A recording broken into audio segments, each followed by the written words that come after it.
Okay, hallelujah, praise the Lord. प्रभु यीशु मसीह के मधुर नाम में आप सभी को प्रेमी सलाम। परमेश्वर के नाम की स्तुति और महिमा तारीफ करते हुए आज हम आपके सम्मुख आते चले जाते हैं। परमेश्वर की दया और कृपा आप सभी के साथ बनी रही और कुछ वर्षों पहले से लेकर आज तक परमेश्वर का योग्य दान आपके साथ है। और परमेश्वर लायकात परमेश्वर, जिस परमेश्वर ने आप को और मुझे चुना है, जिस परमेश्वर ने आपको और मुझे अलग किया है, उस परमेश्वर का हम शुक्रिया अदा करते हैं। बड़े जी और जान लगाते हुए उसका धन्यवाद करते हुए आगे की ओर हम बढ़ते चले जाते हैं। बीते हुए दिनों से लेकर आज तक हम परमेश्वर का वचन, कलामों के ऊपर कलाम और बात के ऊपर बातें आपको समझाने के लिए हम कोशिश करते चले आ रहे हैं। यानी कि बीते हुए दिनों से लेकर आज तक आपको हम समझाने के लिए बड़ा कोशिश और हिम्मत जारी रखते चले जा रहे हैं।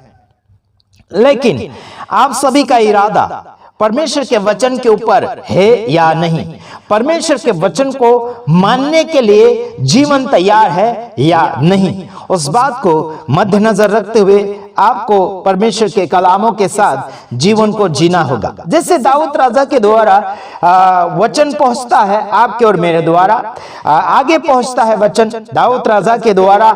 आज भजन संहिता के अंदर बहुत कुछ ऐसे वचन लिखे हैं जो मनुष्य जाति के लिए लाभदायक हैं और आगे के लिए फायदेमंद है। आइए हम देखते हैं, कुछ वचनों को हम फरमाना चाहेंगे आपके सामने। जैसे कि पहले वचन में लिखा है, भजन संहिता पहला अध्याय उसका पहला वचन के अंदर लिखा गया है, क्या ही धन्य है वह पुरुष जो दुष्टों की युक्ति पर नहीं चलता। बात यह आई है कि बहुत ही अच्छा इंसान है जो दुष्ट की युक्ति मतलब उसकी सलाह के अनुसार नहीं चलता है, उस व्यक्ति को धन्य कहा गया है। क्या आप और मैं धन्य कहने के लायक या फिर धन्य कहलाने के लायक है या नहीं? परमेश्वर के वचन के खिलाफ हमें नहीं जाना, बल्कि उसके वचनों के अनुसार आपको और मुझे बढ़ते चले जाना चाहिए। आगे लिखा है, और न पापियों के मार्ग में खड़ा होता और न ठट्ठा करने वालों की मंडली में बैठता है। ठट्ठा का मतलब यह होता है कि फालतू बातें उड़ाना, जिसकी विसकी बातें बीच में डालकर बीच में लेकर मजाक करना या फिर उसे फालतू बातों में उड़ाना, फालतू बातों में उसे मजाक के तौर पर लेना, इस बात को होता है ठट्ठा। ठट्ठा, ठट्ठा का मतलब खाली खाली बातों में कोई रस नहीं है, बातों में कोई जोर नहीं है, बातों में कोई दम नहीं है, फालतू ना बुनियादी बातों को करके चर्चाएं करते हैं, इनको कहा जाता है ठट्ठा। और ऐसी मंडली को, ऐसे लोगों को कहा जाता है, ऐसे लोगों को क्या कहा जाता है? दुष्ट। यहां लिखा पापियों की, यानी कि पापियों के मार्ग में खड़ा नहीं होना। ये लोग पापी होते हैं। पापी व्यक्ति क्या करता है? पाप को दोहराता है, पाप को करता है, पाप के साथ जीवन को जीता है और क्या बोलना चाहिए, जैसा कि मजबूरन उसे उसका स्वभाव दिखाना पड़ता है कि वो कौन से स्वभाव के साथ जी रहा है। आपको क्या लगता है मेरे तमाम भाइयों बहनों?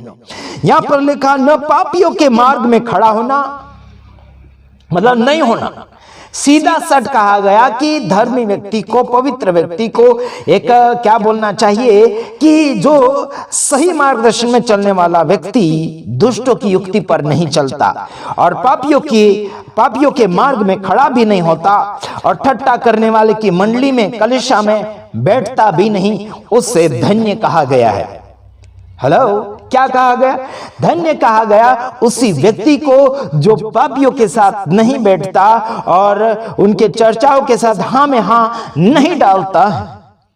मेरे कहने का मतलब ये नहीं कि आप उन्हें सिखाना बंद कर दो, ये नहीं, सिखाओ उन्हें। यीशु प्रभु भी पापियों के साथ जाकर बैठकर उन्हें समाचार दिया करते थे और सही मार्गदर्शन में लोगों को ले जाने के लिए सलाह दिया करते थे। समझ आ रहा कि नहीं आ रहा? मेरे कहने का मतलब यह है कि अगर आप उनके साथ बैठते हो तो उनके जैसे गुण या चरित्र ना बनाइए। क्या समझ में आया आपको?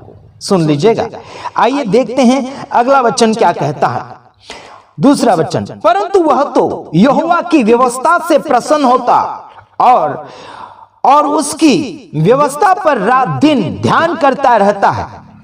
जो व्यक्ति सच्चा होता है वो व्यक्ति यहोवा परमेश्वर के नियम से खुश होता है, प्रसन्न होता है, और उस नियम को रात दिन वो मानता है, फॉलो करता है, और उसके अनुसार जीवन को जीता है, और ध्यान पूर्वक उसकी व्यवस्था को देखता है, उसके नियम को देखता है, उसकी बातों को देखकर आगे की ओर बढ़ता चला जाता है। चलो, आपका ख्याल क्या है हमें पता नहीं, लेकिन आपको हम इतना बताना चाहते कि आपको और मुझे झूठे चरित्र यानी खोटे चरित्र, पापी चरित्र वाले लोगों के साथ आप मिक्सिंग ना होइए। आगे की ओर बढ़िए। परमेश्वर आपको सलामत रखना चाहता है। परमेश्वर आपको सलामत रखकर आगे की ओर बढ़ाना चाहता है और आपको पवित्रता में ले जाना चाहता है। इन बातों को देखते हुए हमें आगे की ओर परमेश्वर के वचनों को फॉलो करते हुए आगे जाना चाहिए। आइए देखते हैं अगला वचन। और जैसे झाड़ को नदी के किनारे अगर लगाया जाए तो वह कभी मुरझाता नहीं है, वो हरा भरा होता है। समय के अनुसार उसके पत्ते गिर जाते हैं लेकिन नए पत्ते जरूर लगते हैं। समझ में आ रहा कि नहीं आ रहा मेरे भाइयों बहनों? वैसे आप और मैं परमेश्वर के करीब, परमेश्वर में बने रहेंगे तो आप हरे भरे रहेंगे, बातों में, परमेश्वर के अनुग्रह में, परमेश्वर की दया में, परमेश्वर की कृपा में लगातार आगे की ओर बढ़ते चले जाएंगे। आइए देखते हैं तीसरा वचन। वह उस वृक्ष के समान है जो बहती नालियों के किनारे लगाया गया है और अपनी ऋतु में फलता है, और जिसके पत्ते कभी मुरझाते यानी कि मुरझाते नहीं, इसलिए जो कुछ वह पुरुष करे वह सफल होता है। हालेलुया। जैसे कि नालियों के किनारे, नदी के किनारे झाड़ अगर लगाया जाता है तो वह हरा भरा होता है और उसके पत्ते कभी मुरझाते नहीं हैं। इस बात को मद्देनजर रखते हुए आपको यह बताना चाहता कि प्रभु में अगर आप बने रहेंगे तो आप कभी भी असफल नहीं होंगे, बल्कि सफलतापूर्वक आगे की ओर बढ़ते चले जाएंगे। प्रभु आपको सफलता देता चला जाएगा। आइए अगली बात को देखना चाहेंगे कि आपको और मुझे संभल कर जीवन के साथ परमेश्वर के वचन को बांटना चाहिए। पापियों के साथ बैठते उठते हैं, उस बात को मद्देनजर रखते हुए बात नहीं करेंगे, बल्कि परमेश्वर के वचन को मद्देनजर रखते हुए हम ये बात करते हैं कि परमेश्वर का पवित्र वचन आपके अंदर है तो आप पापियों के साथ अगर बैठते भी है, उनके साथ बातें भी करते हैं तो आप पापी नहीं होंगे, बल्कि धार्मिकता उनके अंदर आप बो दोगे परमेश्वर के वचन। समझ आता कि नहीं आता? चलो, अगली बात यह भी है कि सच और झूठ का खुलासा बाइबल के द्वारा आपको और मुझे मिलता चला जाएगा। God bless you. प्रभु आप सबको आशीष करें। आमीन।